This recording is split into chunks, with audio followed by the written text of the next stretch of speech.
Oke guys, pertama-tama kita bahas tentang aspek pemajakan dari International Transportation. Sebelum masuk lebih jauh, kita harus mengetahui jalur internasional yang dicakup dalam pasal 3 ayat 1. Berdasarkan pasal tersebut, pengoperasian kapal atau pesawat terbang yang berlayar atau terbang antar suatu tempat di negara sumber dan tidak melewati batas jurisdiksi negara sumber tidak termasuk dalam pengertian jalur internasional. Pengertian antar suatu tempat di negara sumber mengandung makna bahwa tempat keberangkatan dan kedatangan kapal atau pesawat terbang tersebut haruslah di negara sumber. Lalu kita masuk ke pasal 8 DTA model OECD ya guys. Pasal ini mengatur bahwa hak pemajakan atas laba usaha dari transportasi di jalur internasional diberikan sebelumnya kepada negara tempat manajemen efektif dari perusahaan pelayaran atau penerbangan.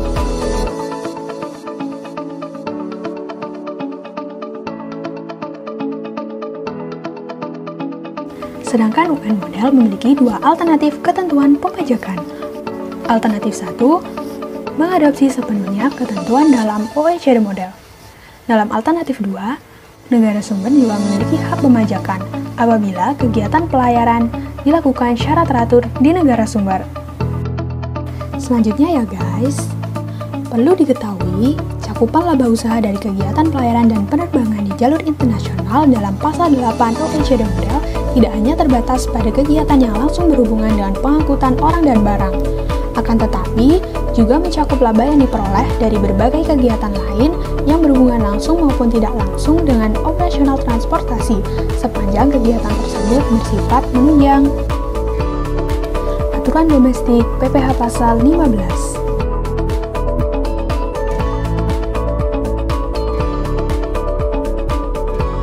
Jenis pengenaan transportasi internasional ada 3. 1. Perusahaan pelayaran dan penerbangan luar negeri. 2. Perusahaan pelayaran dalam negeri. 3. Perusahaan penerbangan luar negeri. Yang pertama, kita akan membahas tentang pelayaran dan penerbangan luar negeri.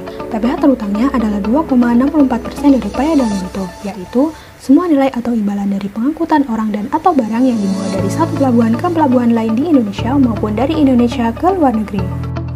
Selanjutnya, pelayaran dalam negeri. PPH terutangnya adalah 1,2% dari peredaran bruto. Objek PPH meliputi penghasilan yang diterima atau diperoleh wajib pajak dari pengangkutan orang atau barang, termasuk penghasilan dari penyewaan kapal yang dilakukan dari antar pelabuhan di Indonesia dan pelabuhan di Indonesia ke pelabuhan luar Indonesia dan sebaliknya. Yang terakhir adalah penerbangan dalam negeri. PPH terutangnya adalah 1,8% dari peredaran bruto.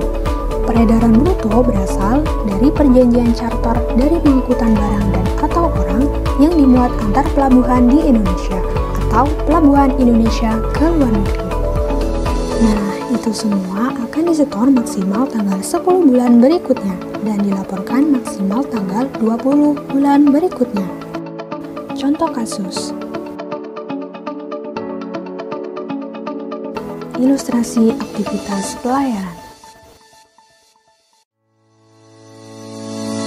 PT kita menggunakan jasa angkutan perusahaan pelayaran yang berkedudukan di Singapura dan memiliki BUT di Indonesia. Sikom Incorporation mengangkut barang PT kita dari pelabuhan di Indonesia ke pelabuhan di Singapura. Nah, bagaimana hak pemajakannya?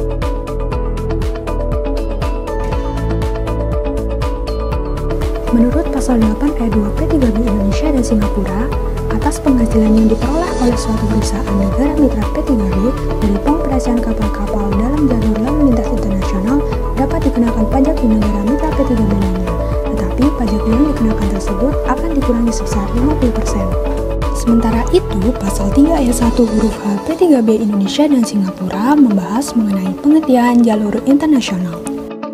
Berdasarkan pasal 3 ayat 1 huruf H P3B Indonesia dan Singapura, jalur pengangkutan barang melalui kapal dari pelabuhan di Indonesia ke pelabuhan di Singapura termasuk dalam pengertian jalur internasional, sehingga atas penghasilan yang diperoleh Sikom Incorporation tunduk pada ketentuan pasal 8 ayat 2 P3B Indonesia dan Singapura.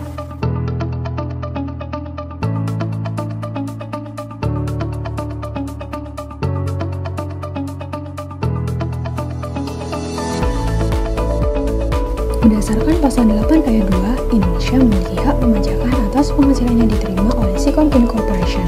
Namun, pajak yang dikenakan di Indonesia harus dikenakan 50% dari tarif yang berlaku, karena Sikom Incorporation memiliki BUT di Indonesia. Tarif pajak yang dikenakan atas penghasilan tersebut adalah 1,32%. Bagaimana jika Sikom Incorporation tidak memiliki BUT di Indonesia?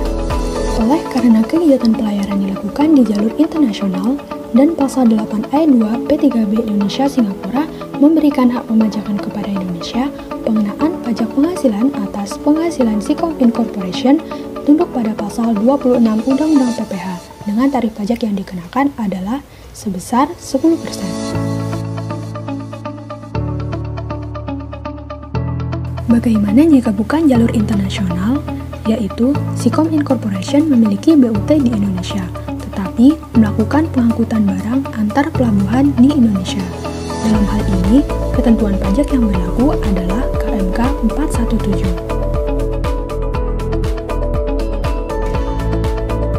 Pengangkutan barang tersebut tidak termasuk dalam pengertian jalur internasional, sehingga ketentuan yang berlaku adalah pasal 7 P3B Indonesia Singapura. Dengan demikian, Indonesia memiliki hak pemajakan atas penghasilan Sikom Incorporation dengan tarif pajak yang dikenakan adalah 2,64%.